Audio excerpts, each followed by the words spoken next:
Well, first of all, I would like to just say that this is a very historic moment to have the guest that we have here today in Lowndes County. I never thought when I grew up, not far from here, that we would have the Secretary of Agriculture, the EPA Administrator, Infrastructure representing the White House, and even getting a message from the President to come to Lowndes County to announce that we're almost at the end of dealing with a nightmare that we've been dealing with for a very, very long time as it relates to sanitation.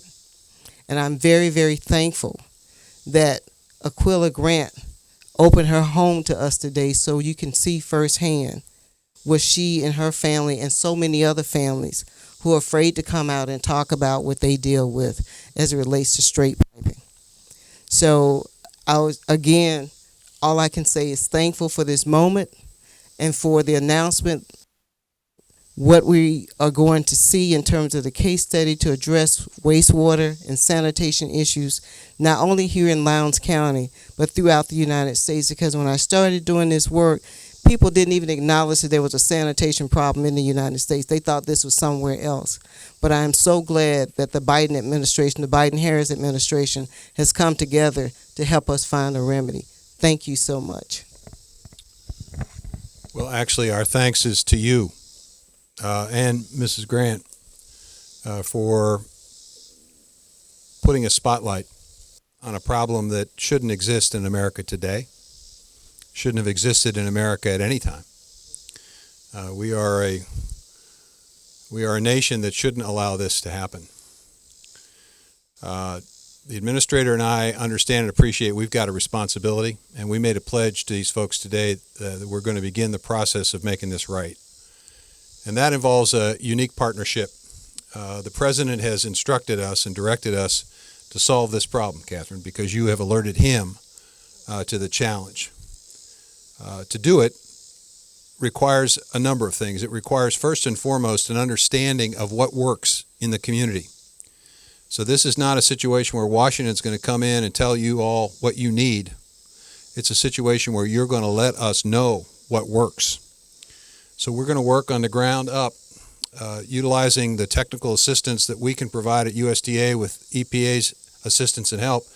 We're going to convene folks to figure out what's the best solution here, given the terrain, given the circumstances. The President's infrastructure bill has given the EPA resources through the state to begin to address this in a very creative and thoughtful way. So we're announcing today 11 projects in 7 states across the United States to begin addressing issues like this, because 2.2 million Americans today live in circumstances where they literally don't have the right kind of sanitation. And we hope by learning through these 7 states, 11 projects, we can learn how to do this well, how we can use EPA's resources through the Clean Water Fund that Michael has, our resources at USDA through the water programs, combining forces, combining technical assistance, listening to folks at the ground level, and investing in a brighter and better future. Mrs. Grant, we're going to take care of this. We're going to take care of this, and we're starting one of these projects right here, Lowndes County, Greene County, Alabama as well. Those 2 counties have been selected among the other states. So my partner here, we've worked closely together on a lot of projects, but I think this one's personal to both of us. Michael. Well, thank you, Tom. And Tom, thank you for the steadfast partnership. Ms. Grant, thank you for opening your home to me for the second time. The first time I walked around that corner and saw that hole, it infuriated me. And I promised Catherine Flowers at that time that we'd be back. We are here because leadership starts at the top. President Biden told us that we need to solve problems like this all across the country. The president heard Catherine Flowers' advocacy. The president heard Catherine Flowers cry. And we are responding to the people in Lowndes County. It's imperative that more people in this county and across our country have access to wastewater, to good quality drinking water. And Tom is right. This is very personal for us. but we're going to attack it in a very professional way, working with our state and local partners, working with the communities, working with people like Mrs. Grant. We know that Washington, D.C. doesn't generate the ideas. The ideas are generated on the ground. And we're here to match the resources with the solutions that these communities have been advocating for far too long. So again, thank you all for having us. Tom is right. This is personal. We have a passion. No one in America in 2022 should have to have a hole in their backyard where waste flows in some of the very places that our children play in. I'm also thankful to have such a strong partnership with our infrastructure czar, Mitch Landrieu, another individual that equally brings passion to these types of issues, and we're thankful to have his leadership in the White House. Mitch. Michael, thank you so much. And Tom, it's great to be with you. Catherine, you know I love you, and it's great to see you. And I want to thank Congressman Sewell for being with us. Ms. Grant, thank you for having us in your home and in your neighborhood. I know this is a little intrusive, all these folks that we haven't seen before. But you hear folks in Alabama, Louisiana, in the Black Belt, in the Delta, in all over the United States of America say, people always come here and they look at us and then they leave and they don't leave anybody behind. We've been forgotten. When the president ran for office, he said, if you give me the power of the presidency, I'm going to use the might of the United States of America to see people that haven't been seen, to find people who have been left out, and get the federal government on the ground to fix real problems in real time for real people. That's a real problem. And as Tom said, that should not happen in the United States of America. Every American, the president believes, should have access to clean water, safe water, and clean sanitation. And I bet you a lot of money that not a whole lot of Americans know that there are millions of Americans that don't even have indoor plumbing and have wastewater systems like this, that if you can just envision on a Saturday or Sunday kids running around here playing in that, walking in that, getting sick, and having real challenges. And this area has been forgotten. Catherine, you've been living your whole life making sure people understood and knew, and we wouldn't be here without you. And I want to thank you for all the advocacy that you did with all the other advocates that have been working and screaming and yelling about, this is America, is this the way it should be? And President Biden saw that, and he told us to fix it.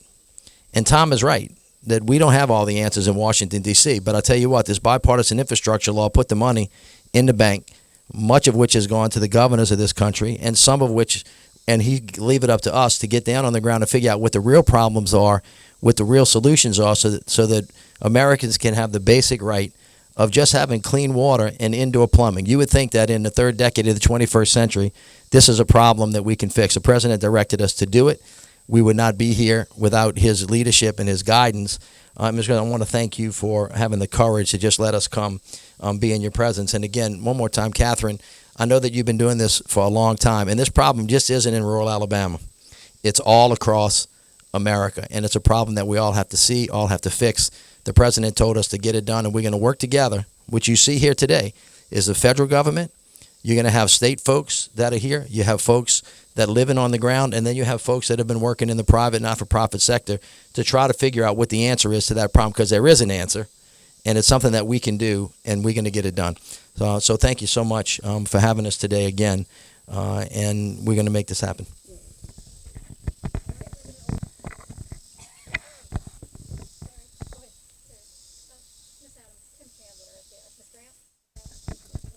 Miss Grant.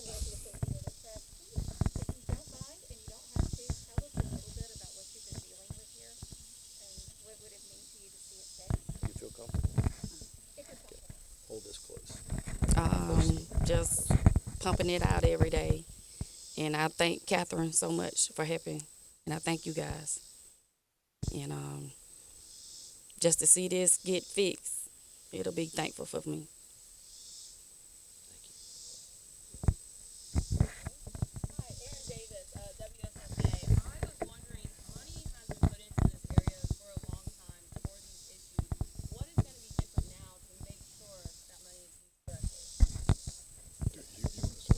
Well, first of all, I'd like to say that it's unprecedented in terms of the level of technical assistance that's being provided by EPA and USDA. What's different is we recognize that there is not a one-size-fits-all. So we're going to provide technical assistance to these communities to do the proper planning, to think about the proper infrastructure that can withstand not only the uniqueness of the Alabama soil, but also we're on the precipice of some serious impacts from climate change. So we're planning for today and for the future. This is a robust strategy where you have the federal government, the state government, U.S. Congress, locally elected officials finally agreeing that one size doesn't fit all and that we're going to pay attention to this problem. The other thing that is really unique is with the bipartisan infrastructure dollars. For the first time, you have a historic amount of money being available that has no strings attached, no matching dollars, and low interest loans or grants. This allows for people to have a seat at the table that have never had a seat at the table before. So we're going to reach people we've never reached before with historic levels of funding, with the proper planning to get the proper infrastructure in place. Let me just put a finer point on what Michael just indicated. The real challenge for many of these communities is understanding how to essentially apply for resources and to do it successfully. It's one thing to say we need a grant. It's another thing to apply for the grant and do it in a way that is successful. And many communities have had challenges with that because the process is complicated. This partnership is unique because we were essentially making a commitment to sit down and to formulate a community group that Catherine and others will help us put together that will basically figure out what is the problem, what is the plan for dealing with the problem, and what are the financial resources that are available, and how can we work together to design the program and to fill out the application process successfully. That's the key here. It's the plan and the financing, but ensuring success in applying for the resources. And then to the extent that the state resources go so far that the EPA is providing through the infrastructure law, the President's also instructed us to use our regular programming at USDA to complement and supplement those resources. So it's a combination, it's a partnership. As Mitch likes to say, the top down, the money's coming from the top, but the solutions and the plan and the design is coming from the bottom. And we're going to be there to help in a very unique partnership. And we think that these 11 projects will give us a roadmap for how we can do this all across the country. And so to start off from where he ended, and the expectation that the President has is that his federal agencies who are here today and the regional and state directors who are here today will work in partnership with the governor and the heads of her departments that are responsible for this, and that they stay in touch with the folks that are on the ground that actually do the work, and they stay in touch with the people that are advocating for them, and that we all are constantly talking one team, one fight, one mission, solve that problem. It's a solvable problem, but it's in the execution and the accountability that's going to matter. And the President's expectation is that we will hold folks accountable, we'll hold ourselves accountable, and we will work with them. And as Tom said, with the unique partnership that he and the administrator put together and the work that Catherine and her team have done, if they can find a model that works in these 7 different states and these 11 communities, we can then scale it across the country and then give every American citizen what it is that they deserve, which is clean and safe water and sewage.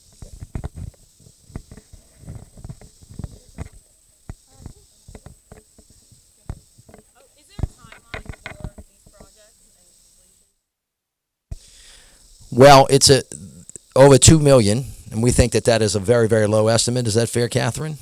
It's a lot more than that. So these monies, much of this money, by the way, through EPA has been sent to the states. They know that what they have. There's also, as Tom has said, money from the departments, and then creating the technical expertise to apply for it and then putting the people in place to do it. That's not going to happen overnight, but it should happen in regular order over a decently short period of time. And the other thing I'll add is, we've started already. EPA has made over $100 million available to communities all across the country for technical assistance. So preparing for and writing these grants, as Tom has articulated, to make them competitive, we're already working on those. As we turn the corner and lead into the fall, when the states receive these resources, those competitive grants will be sitting there waiting for money to be allocated to them. It's at that point, depending upon the project, the timeline and how long it will take to finish those projects. We've already done 25 projects in the state of Alabama since President Biden took office, about $98 million, not addressed to this particular problem, but to water and wastewater treatment facilities at USDA. The answer to your question, frankly, is yesterday, right? Yes. Yesterday. And essentially with this event and this partnership and the launching of this partnership, I think we have basically raised an expectation and a hope. And the worst thing we could do would not be deliver on that hope. So my expectation is that my team is going to begin working tomorrow to begin the process of putting together the committees and beginning that assessment and planning process. And I think we should point out that Congressman Sewell's representative is here in large part because she was the only member of the Alabama delegation that voted for the resources. We thank her for that because otherwise we wouldn't be able to do quite as aggressive a project as we're able to.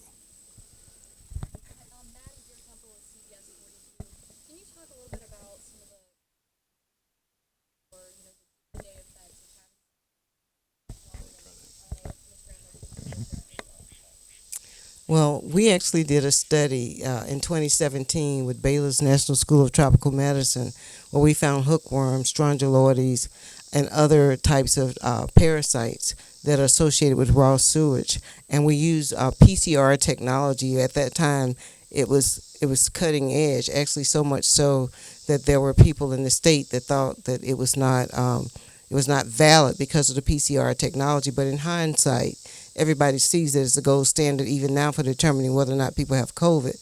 We have not done, and that was just a small sample of people that are exposed to this issue. Just imagine if we tested everybody that was exposed and what we could potentially find. But it's just like a person who reached out to me and told me that they made hookworm medication. I told him that I felt that the solution was not to give people hookworm medication because they could get reinfected again. The solution is fixing the problem. So there are issues associated with this. There was another article I recently read talked about polio, which is now coming back to this country. And one way it can be spread is through feces. So the health implications are very, very real. And think about how many of you would go to a restaurant and you knew that this is what they had on the outside. And there's a reason for that because of the health implications. So again, we're not only addressing just basic infrastructure needs, but we're also addressing health needs and making sure that people have access to decent housing because this is a housing issue too, that people have homes that they can't really enjoy because either they're straight piping or the sewage is running back into the home. So this is unprecedented. I think the question that was asked earlier about monies that have gone into Lowndes County, there hasn't been as much money as going into Lowndes County as people have reported. But what has happened is that I know when I was working with an earlier group that put in septic systems, and almost all of those septic systems have now failed. So that's why we want to make sure that whatever is put in place this time works and works long term. If we can put a roof on a house and expect it to have a 30-year warranty, why can't we develop a septic system that at least lasts as long as a mortgage?